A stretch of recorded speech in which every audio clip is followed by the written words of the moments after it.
Hey guys, welcome back to Ken Michaels Radio, where we talk all the time about the Beatles, their group years, their solo years, anything we feel like talking about. And we have lots of great guests here on this channel. Just want to thank all of you who subscribed, the new ones, the old ones. It's actually 2 years now that I started doing this channel. And what you're about to watch is my 100th interview on my channel here.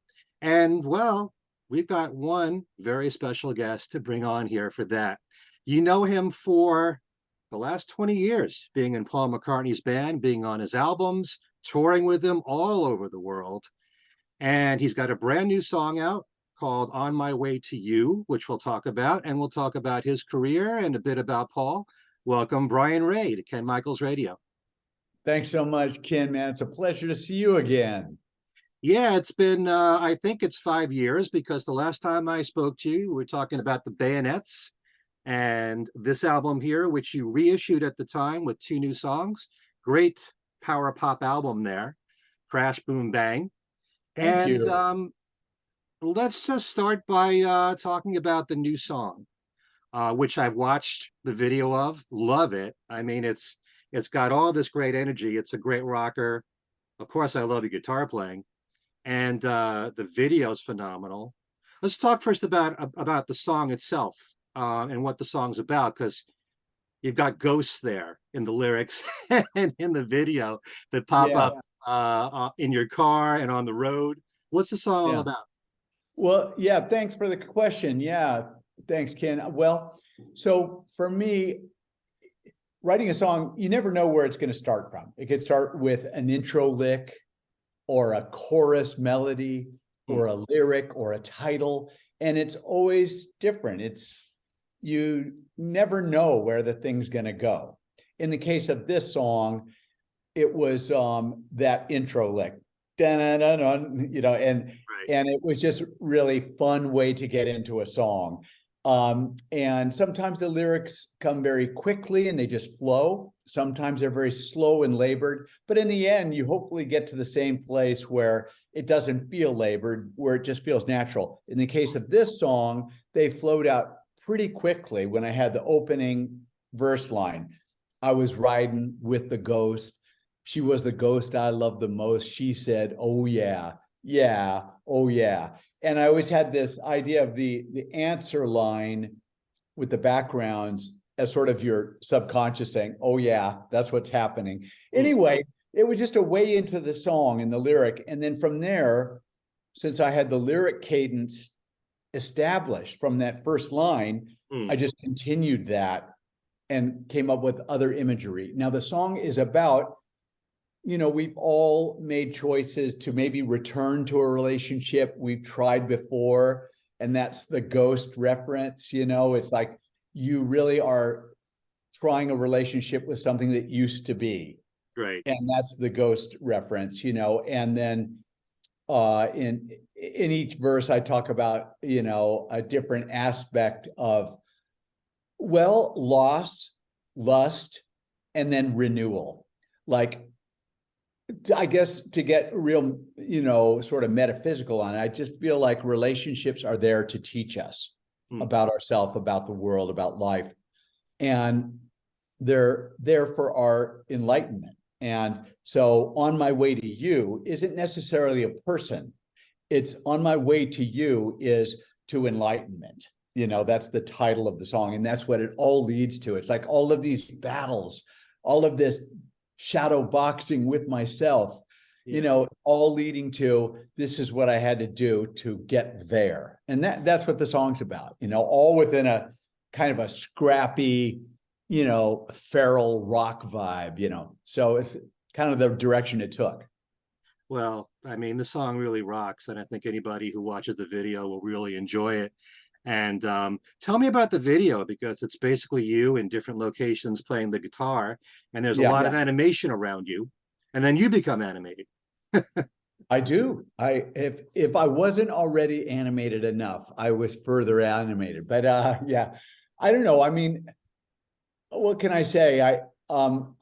Lately I haven't done a lot of videos where I'm on camera a lot. You know what I mean? And Some of the people who buy my stuff and like my stuff who become friends and fans have said, hey, why aren't you more in your video? So I thought this time, why don't we do one where it's sort of more of me on it. So anyway, for better or worse, there I am.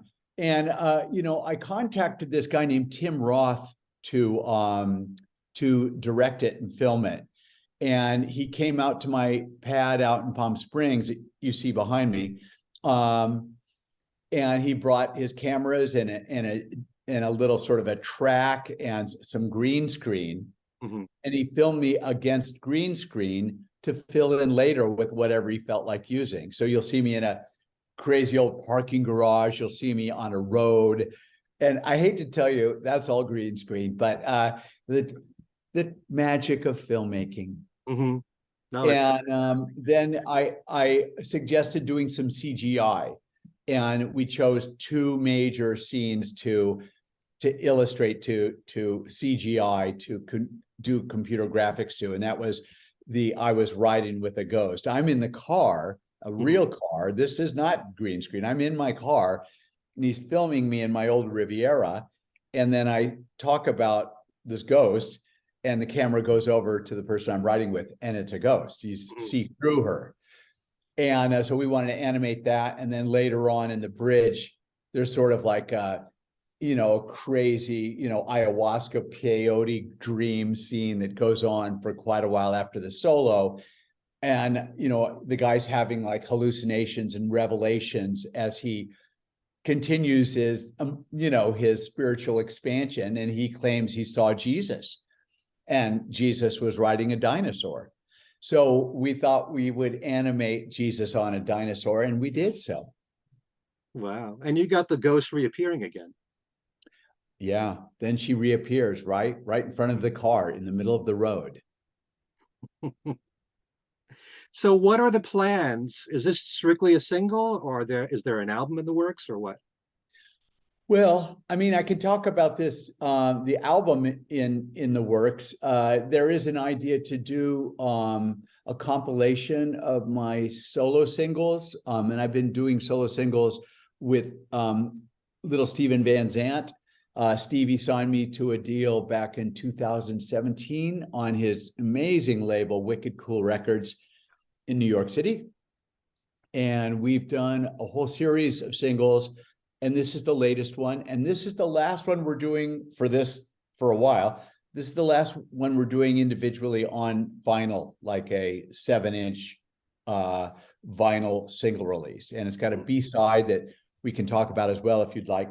And then they're talking about doing a compilation of all my singles. So we'll choose the ones they like, and we'll add maybe 3-4 new songs to that haven't been released and won't be available on singles, to be available only on an LP. We'll do a CD and a vinyl LP. You heard it first, Ken. Now, this new single, you're also selling with you signing it, right? I am, yeah. My scrappy little signature all over some of them. And I haven't done a ton of them, but they're going fast over at the old website that I guess you include at the end of this interview. But yeah, I mean, it's pretty simple, just brianray.com. Nothing tricky. Yeah, it's pretty incredible when I look at your website, all the music that you put out. People would be surprised, all the singles and a few albums as well. Is it difficult to fit in all this music while you're touring all the time with Paul? It's amazing. You know what, Ken? It works so well because, when you're on tour, like I am with Paul an awful lot of the time, you have days off. More recently, we'll do maybe 3 stadium shows, big shows in a week. So you got a lot of time. And I'll either get, like intrigued with a vintage guitar and chase that around, I love vintage guitars if you didn't know that. Or I'll write a song, or I'll plan for the recording of a song I already have. So I'll always know, okay, I'm going to be home, July 26th. I'm going to book a session for August 15th. You know what I mean? And I go way ahead and book that and call the musicians. And it's really fun because it gives me something to look forward to. Because after a tour, you have this sort of emotional production drop where you're just like, you know, it's all instantly just over. And all these people you love and relationships that are so important, they're just gone. And it's the kind of thing that drove me into therapy after my first tour. It's just like, holy mackerel, what do you do now? Anyway, that's what I do now. I book sessions and stuff like that. That's something I could understand, that you're on an emotional high while you're on tour, and it's so Yeah. exciting from show to show and all Yeah. that. What's the Yeah. status these days of the Bayonets? Which Oh, is the the band? status. Yeah, just so people know, that was a band that you formed with Oliver Lieber, That's right. son of Jerry Yeah. Lieber, the famous songwriter, Lieber and Stoller. Exactly. Multi-talented Oliver Lieber, dear friend for a very long time. Oliver and I started writing together years and years ago, and he collaborated on some of the songs that are on my two solo albums. The first one, Mondo Magneto, and the second one, This Way Up. And, you know, he was my sort of go-to collaborator. I've collaborated with other people as well. But, you know, he and I had a really good relationship. At a certain point, I asked him, hey, it's time to write some more music, you know, let's go. And he says, well, that's cool. I'd rather do a band though. And I went, okay, cool. That's how the Bayonets happened. It was literally 2-word answer to his idea. And we started working, and we had so much fun writing those songs. And the first one we wrote together was Sucker for Love. Mm-hmm. And then we did a video for it, and that was so silly and fun, where we're a game show host and a game show contestant, you know, on like a newlyweds or dating game kind of vibe. Yeah. It's so stupid. Anyway, yeah, I digress a little bit. But anyway, Oliver and I are very good friends. And although we don't write quite as much as we used to, we write when it's time. And it is time now. We have news. There is going to be a Bayonet single. Okay. There is going to be a single, and that's going to be on Wicked Cool Records. So that's can that be part of your box set? Or is that something separate? Can that be part of your box set that you talked about before? No, I mean, I guess, you know, Oliver and I prefer to keep the Bayonets a separate entity. So my own compilation record will be my solo stuff. And whether there's a Bayonets album in the future, I do not know, but stay tuned. You never know. You really never know. You have to make sure you tell me first. Okay. I mean, this is just between us right now, right? Nobody else. I'm not going to share this with anybody. Okay, good. All right, fine. One thing I've been most curious about, and I don't think I brought this up with you when I interviewed you last, is that you actually co-wrote a song that was a hit for Smokey Robinson. And Smokey's one of my heroes. And you played on the song too, One Heartbeat. How did that all happen? Oh man, that's a great and kind of long story. And I'm long-winded this morning. I think it's the coffee. So I'll do my best to keep this shorter for you, Ken, for you and your listeners. Well, so I learned that some friends of mine were producing a new album with Smokey Robinson. I was so happy for my two friends. That's Peter Bonetta and Rick Chudikoff. And I was trying my best to be a songwriter and sort of turning down work on the road in order to do that. You know, I was just kind of trying to change my life to be a songwriter rather than a touring guitarist. And so I had a writing partner, a guy named Steve Legassick, Legassick, and lovely guy, still very good friends. And we had been writing like it was our job, like every day, like 5 days a week, we go into the studio and we write. And we had an idea, obviously. My friends are producing Smokey. Everyone loves Smokey. He's a big part of my own youth. So important to me. Such a special lyricist, such a special artist. And so I turned to Steve and I said, you know, I have an in. We should write a song for Smokey. And he said, great, let's do it. I had a title idea, One Heartbeat, as you mentioned.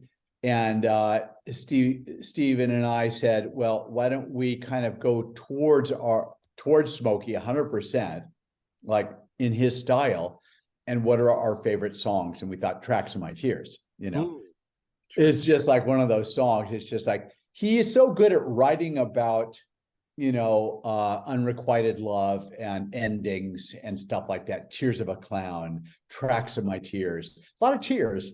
And he's just so good at doing that. He's also good at party music and whatever, celebration music, but he's got a unique gift for nailing down the pathos, of the man after a loss, or in an unrequited relationship. Anyway, so I'm not being short-winded, am I? I'm just talking, yammering like a maniac. That's fine with me.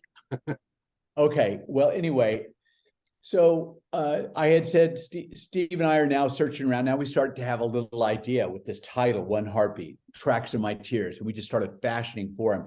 And I'm so excited about it. I call those two producers, Peter Bonetta and Rick Chudikoff, and I say, hey, we've got a really great start on this song. And we're going to finish it soon. We're going to get it over to you right away. And they go, oh, Brian, well, that's really cool, but thank you. Don't bother. Smokey is a pretty good songwriter, and he's got all the songs we need. I went, oh, God. And I turned to Steve Legasic and I said, man, we've been shut down. And he goes, I don't know, let's write it anyway. And I went, oh, man, you're a genius. And we just kept going. And then we got a great singer who also plays sax. Craig Thomas came in and sang the demo for us. We created the demo and we really liked it a lot. I called up Peter Bonetta and Rick Chudikoff and said, we've got this song and we're going to give it to you anyway. And they said, okay, cool. So on a cassette, because that's what we were on in 1985, 86. So it's on a cassette, and I'd handwritten, the title One Heartbeat with our names under it, Ray Legasic, handed it to him on a Friday. And then Steve and I were going out of town to a cabin hang out with his parents up in Yosemite area. We hand off the cassette on a Friday. We come back, this is before cell phones, far, far before cell phone. We come back Sunday evening, and on my voicemail is, hey, Brian, this is Peter Bonetta and Rick Chudikoff. Man, we love this song. We played it for Smokey. And he wants to record it, man. He wants to make this a single. So come to the studio on Thursday. We're cutting it just like the demo. And I was like, called Steve and said, dude, you were right. It worked. And we took all of our digital, programming stuff, the keyboards, and brought down my guitars and amps that we used on the demo, the drum machine program that I had done, and brought it all to the studio at Conway, and that's the record. Then Smokey sang it. I mean, it was basically just Steve and I built the track with Peter and Cheese. So we arranged it and they produced it. They got Kenny G, otherwise known as Kenny G. Kenny G played tenor sax, not alto, tenor sax, very unusual. And then Smokey sang it. And there you have it. That's the story of that song. Then he said, oh, I want to make it a single. So it was his second single. Then he said, oh, and by the way, I'm going to call the album One Heartbeat. So, I mean, I guess the message here, Ken, is, stay positive and believe and just do it anyway. Like Steve Legasic said, let's do it anyway. Let's write it anyway. Mm-hmm. It's not like don't take no for an answer and don't be a jerk. It's more like just believe and work hard, and maybe you'll get a break like that, because it's not that unusual. Stuff like that happens. Yeah, and what an honor to just have Smokey do any of your songs. The guy that you put on the demo that sang it, did he try to sound like Smokey? No, not at all. I mean, the melody is very Smokey. Yeah. One one heartbeat. It's very Smokey, but we wrote it that way. So Craig doesn't have that kind of voice. We didn't say, hey, sound like Smokey, but Right. he also played great sax. So all of those sax lines were spelled out in the demo. It sounds, I don't have the demo handy, but it's really good. I think it's really good. Great. I just saw Smokey in concert, and he still sings like an angel. Do you stay in contact with him at all? I do. I sure do. I mean, 30 years later, I contacted Smokey and asked him if he would be willing to come and sing on a new version of One Heartbeat, which would be more like a garage rock, garage soul version with horns. Hmm. And he goes, yeah, man, I'd love to do anything for you. And he doesn't quite sound like that. I don't know why I did that. Close. And then I said, and also we did a rockin' version of your song, The Tears of a Clown. Would you be willing to do a little something on there? And he said, yeah, man, let me hear what you got. So he came down to the studio and we approached The Tears of a Clown first, I think. And he sat in a stool out there in the studio. We're at the Village Recorders in Westwood. Lovely studio. And he's on an old vintage U67 mic, and Smokey puts on his headphones, dark room, and he says, well, what do you want me to do, man? Do you want me to? I said, look at Smokey. I mean, we're not the Righteous Brothers, we're not Sam and Dave, and he says, okay, cool. You want me to sing the second verse? And so I was just thinking he would do harmonies or whatever he felt like, He offered to do the second verse, and then he offered to do more. So it turned into a kind of a duet of sorts on The Tears of a Clown, which was a single for me on Wicked Cool Records about 2 years ago now. And wow. And then he sang on One Heartbeat. We had a different kind of version for that too, kind of a soul garage version. And he sang a bit on that too. And, I'm so honored, man. That dude is like a god to me, as I'm sure he is to you. Oh, yeah. Wow. I've got to check that out. And that'll probably be in your box set. It probably will be. All right. Just talk a little bit about Etta James, since I know it was your first, I guess, really big break in joining her band, how that happened and what that experience was like.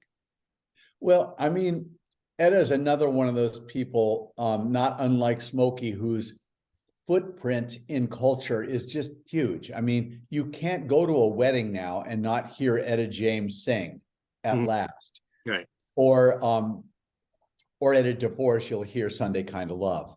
But she's just in our culture in a way that you wouldn't have seen coming 30 years ago. She was this great, fiery rhythm and blues singer, but you didn't really see that coming. Something happened where her spirit permeated culture in an unusual way. And a lot of that had to do with song placements in advertising and in films. In Rain Man, she had a song for Diet Coke. She had a song, and she was in a lot of commercials, and suddenly people rediscovered At Last. Yeah. And it became, as I just said, the biggest wedding song of all time. But so my relationship with her was unusual and wonderful, and she's very, very important to me. She took me in. I was a little kid. I was 19, right out of high school. She was trying to rebuild a career because she had a problem with drugs, and she was acting badly as a result. And then she got sober, went to treatment, and tried to recover this relationship she had screwed up. And I was a part of that process, and I'm so lucky. And I think back and I go why me? I'm like a little skinny white kid from Glendale. I was skinny then, and I think it was because I was really, I had the desire. I was super available. I was devoted to her, and she could count on me not to leave her.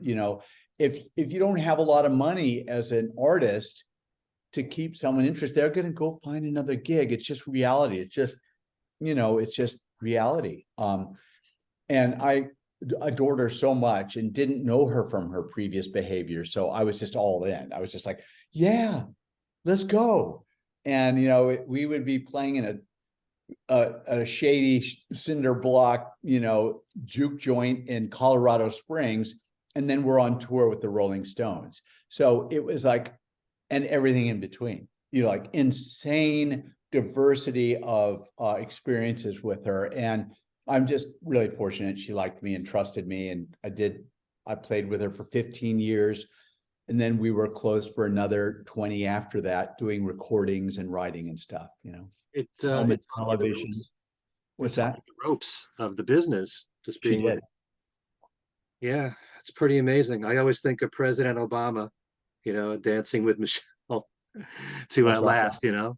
That's right. Mhm. Yeah. I mean, I think that kind of sealed the deal. Yeah. That was at their inauguration, right? I think so, yeah. I think so. Yeah.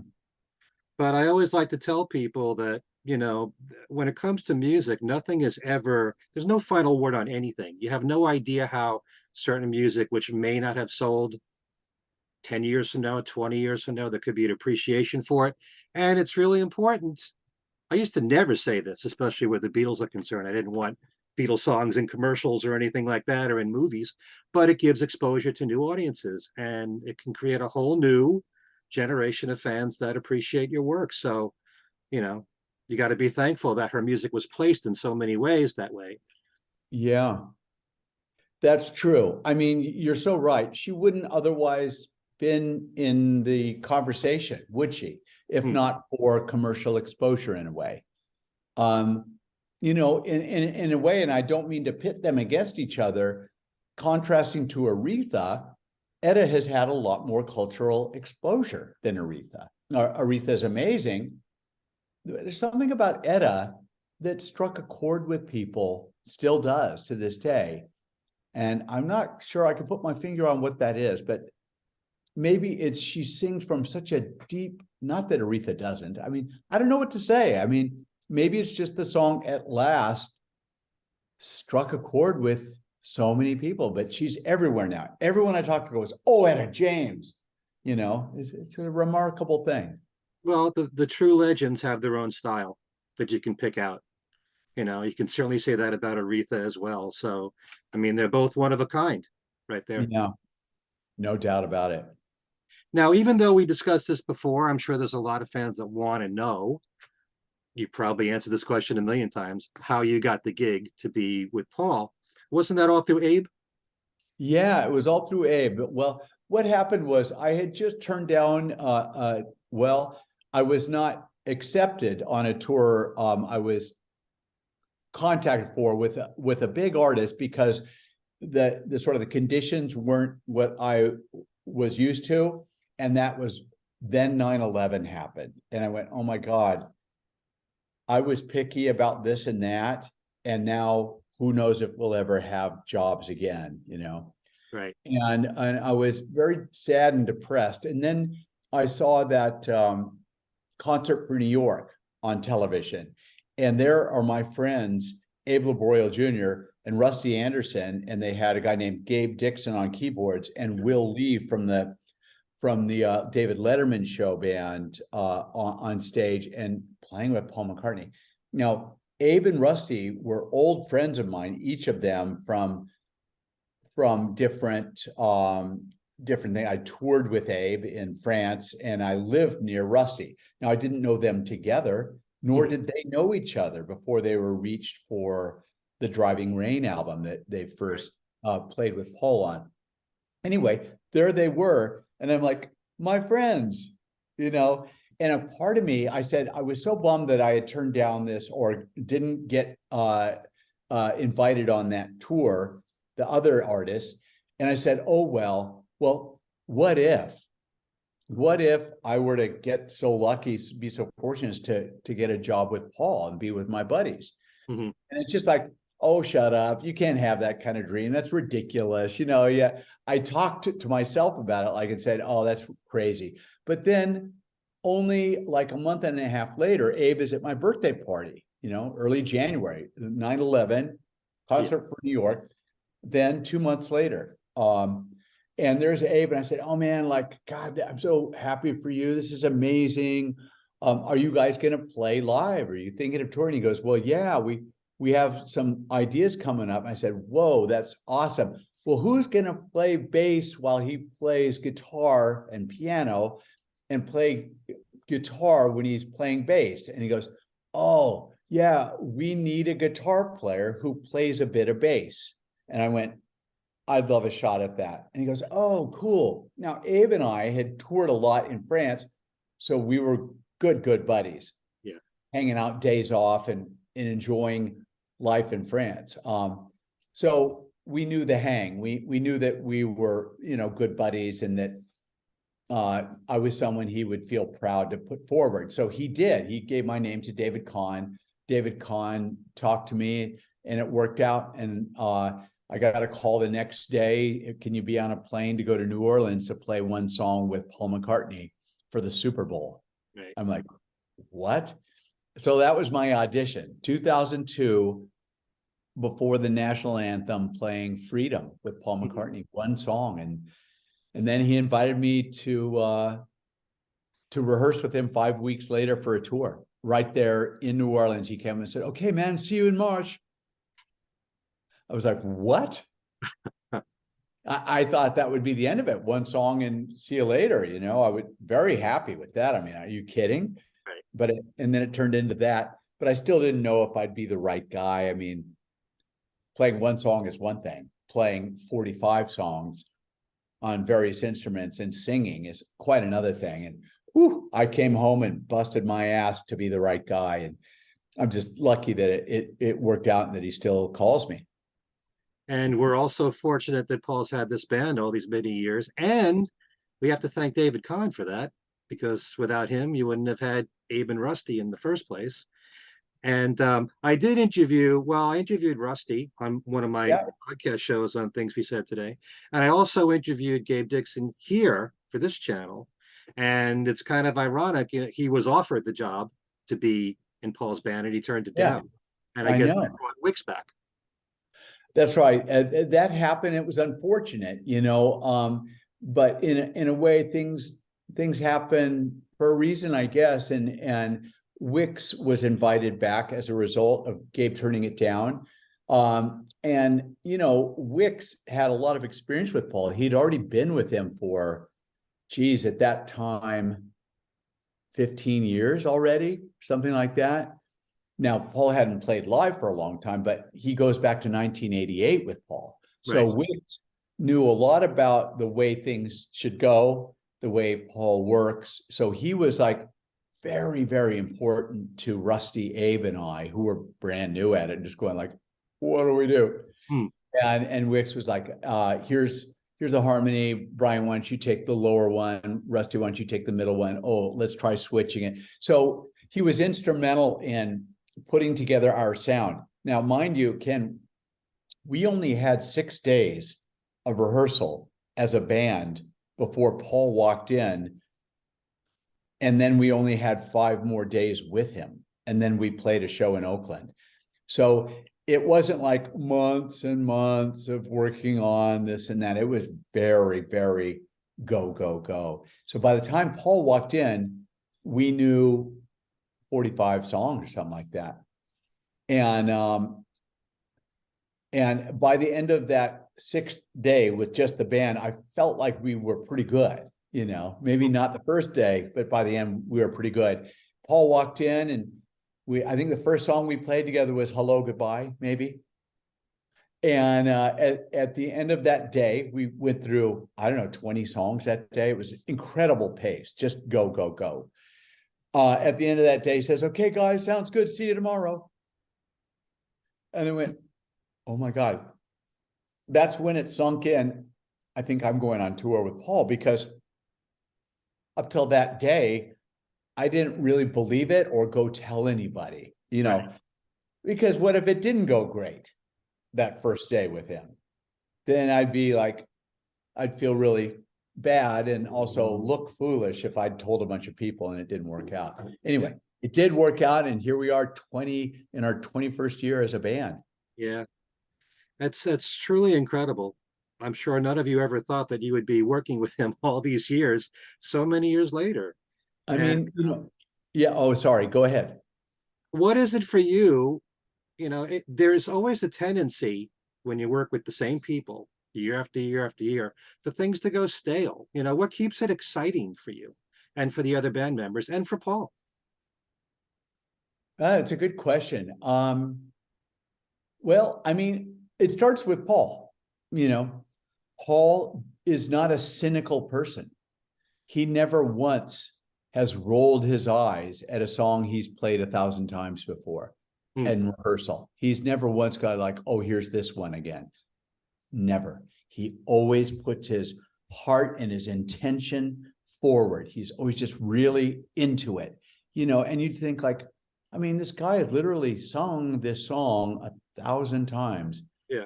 And there he is, just giving it, And so that lack of cynicism is a huge inspiration for all of us. And each of us, Rusty, Abe, Wicks, and now the horns, the Hot City Horns, were tremendous. I'm so glad that they were added. It's so lovely, and they're fun. They brought the age quotient down 2 decades, which was really good. But all of these guys, they're so positive and they're so damn good. I mean, Abe, beyond. Rusty, ultimate, guitar player. Wicks, master of the keyboards. And these horn players are at the top of the food chain in terms of being a great horn section. And they're huge in the UK, and maybe they're known globally now. So, I mean, everyone just comes into it like, we're playing with Paul McCartney. Bring your A game, and that permeates down from Paul through everyone on the tour, like the rigging guy, the caterers. Everybody wants to come back to work with Paul because Paul's awesome.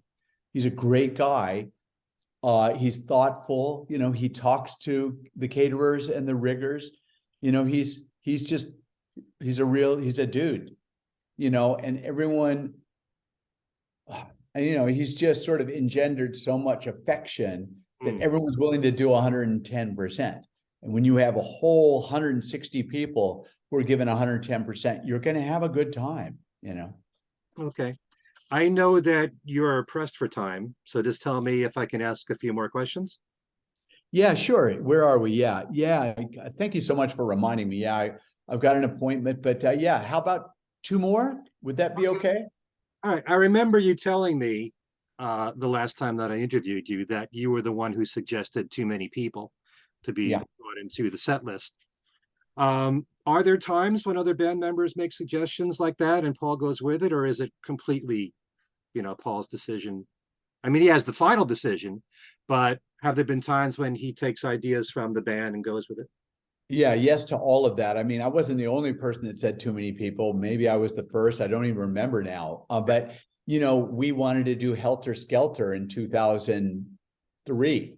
We suggested it, and it didn't make it into the set for another 2 years. So sometimes these things, he goes, oh, that's a good one. And he'll come back the next day and count it off, and sometimes it's just, to be honest with you, Ken, and you can appreciate this. What a lot of fans don't understand is Paul is likely to do the songs that he resonates with now, and it's cool that a certain song is something important to another person, but ultimately Paul wants to feel it when he sings it. He wants to be behind it.